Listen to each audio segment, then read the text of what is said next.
En la, en la historia bíblica, si vamos a Romanos 12:5, Pablo le habla a los romanos y a su vez nos habla a nosotros diciéndonos, así nosotros, siendo muchos, somos un cuerpo en Cristo, todos miembros los unos de nosotros.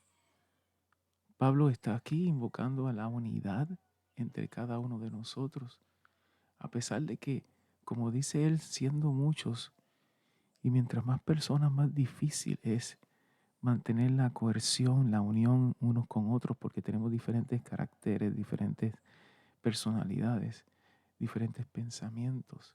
Por eso él recalca que aunque seamos muchos, tenemos que reconocer que somos todos partes de un cuerpo, y este es el cuerpo de Cristo. Todos somos miembros los unos de los otros, recalcando unidad, recalcando eh, el que nos procuremos el bienestar unos a otros, no importa nuestra posición, nuestros nombres, nuestros apellidos. Y esto es sin importar el nombre de esa denominación, de esa quizás hasta religión.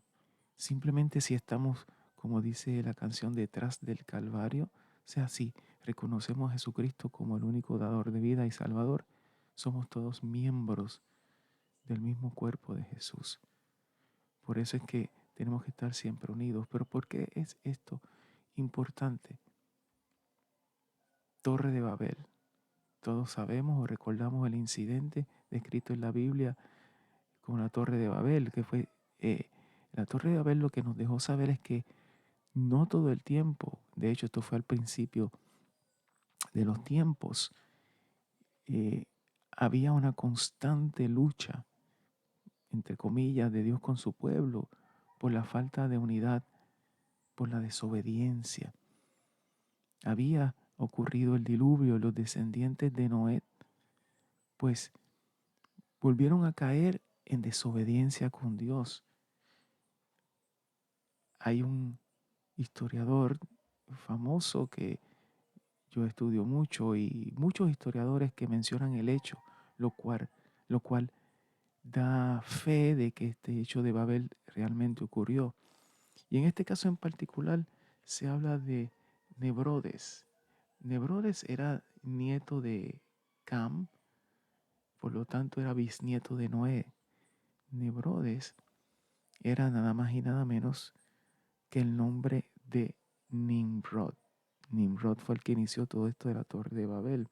Y era que el pueblo había recibido unas instrucciones de ocupar la tierra en colonias. Pero entonces había un grupo de ellos, incluyendo a Nimrod, que había descendido de las montañas hacia las llanuras. Y había el resto de la civilización de ese tiempo no quería vivir en las llanuras por el temor que temían de que Dios volviera a eh, destruirlos con inundación, con inundaciones, con agua. ¿Qué pasa? Que estos líderes, autoproclamados líderes de la época, trataron de convencer al pueblo de que bajaran, que no temieran a Jehová, y se adjudicaban en su rebeldía, se adjudicaban que el bienestar de que gozaban no provenía de Dios, sino de sus propias fuerzas.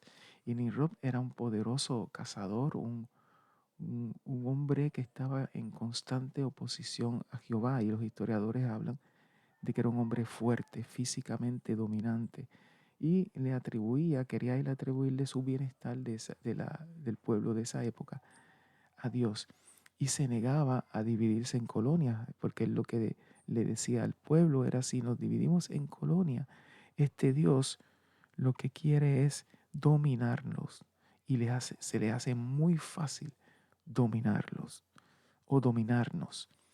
De nuevo, esto es lo que el historiador describe como el suceso de Babel, y qué fue lo que movió o motivó al pueblo a construir la Torre de Babel. Porque entre otras cosas, este líder, Nimrod, o Nebrodes, como le llaman los historiadores, como Flavio Josefo en este caso, Lo que quería era que el pueblo se mantuviera unido, pero en diferente propósito al que Pablo, cientos de años después, nos manda a unirnos. Pablo, volviendo a la lectura anterior, nos manda a unirnos como un cuerpo pues, para buscar el bienestar unos con otros y siendo miembros de un solo cuerpo, el cuerpo de Cristo. Siglos antes, un grupo que quería la unión, pero era para desafiar a Jehová. Fíjense en la diferencia de propósito. Entonces, entre otras cosas, ellos decían, vamos a construir una torre que llegue hasta el cielo, pero era para prevenir, para sobrevivir en caso de una posible inundación por agua como había ocurrido antes. Todos hablaban el mismo idioma en esa época y todos cayeron en lo siguiente: se unieron en desobediencia a Dios, desafiaban a Dios y actuaban en contra de Dios. El historiador inclusive menciona el hecho que aún en los libros de mitología griego y romana había un personaje mitológico que era una profetisa, entre comillas, una especie de vidente que veía el futuro, en lo que en la mitología griega y romana se le llama la síbila o la sibila. La sibila pues era ese tipo de personaje y la sibila describe un hecho en particular a su manera. En la mitología es el siguiente y luego te voy a decir cómo lo dice la Biblia. La sibila describe este evento referente a la torre. Dice, cuando los hombres hablaban todos el mismo idioma, algunos de ellos edificaron una torre de gran altura, como si quisieran por ella ascender al cielo. Pero los dioses enviaron tormentas de viento y derribaron la torre e hicieron hablar a cada uno un idioma distinto. Por eso se llama aquella ciudad Babilonia, que fue el lugar, ¿verdad? De Babel fue que Babilonia tomó su nombre. Y fíjense que aún la mitología de la época hace referencia a un hecho claro, adjudicándoselo a dioses y, y pensamientos de la mitología, no de la Biblia. Todos sabemos lo que pasó. Ciertamente esto es lo que está reafirmando lo que está escrito en Génesis, allí en el capítulo 11 del 1 al 9 aproximadamente, donde nos hablan de que ciertamente todos hablaban el mismo idioma y Dios dijo, descendamos y confundámosles las, la lengua. Y ahí es que vino que se confundieron durante la construcción de la torre. Dios les confundió la lengua y empezaron a hablar todos diferentes idiomas. Entonces, ¿qué pasó cuando su, su desafío en contra de Dios molestó a Jehová? Que entonces, gracias a esa confusión en la lengua, fueron todos esparcidos.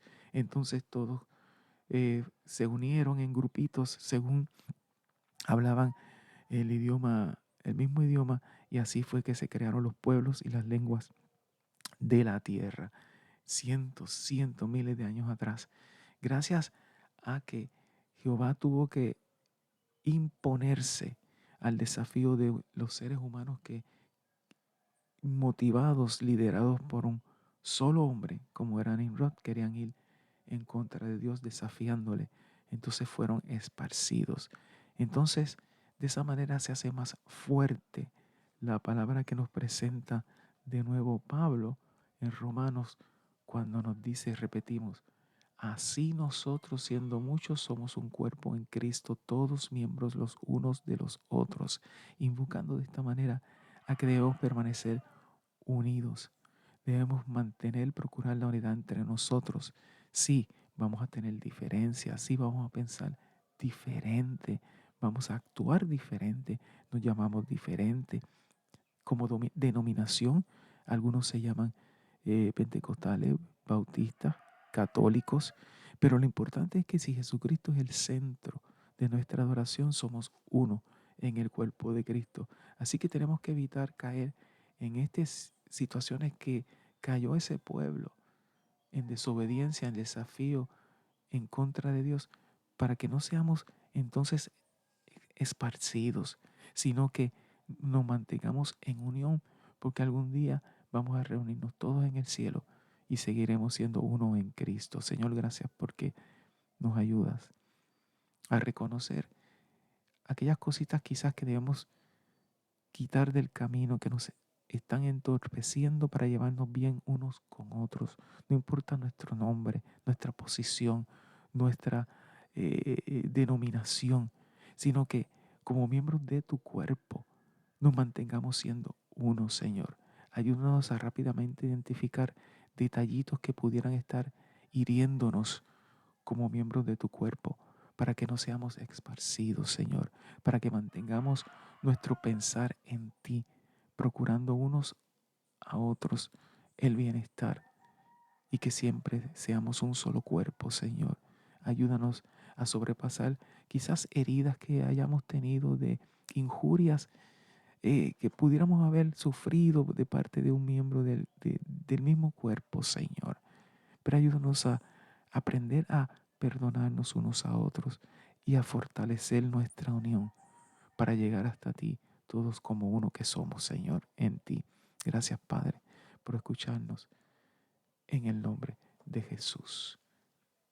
Amén. Dios te bendiga, mi hermano, mi hermana, y seguimos adelante como un solo cuerpo en Cristo. Amén.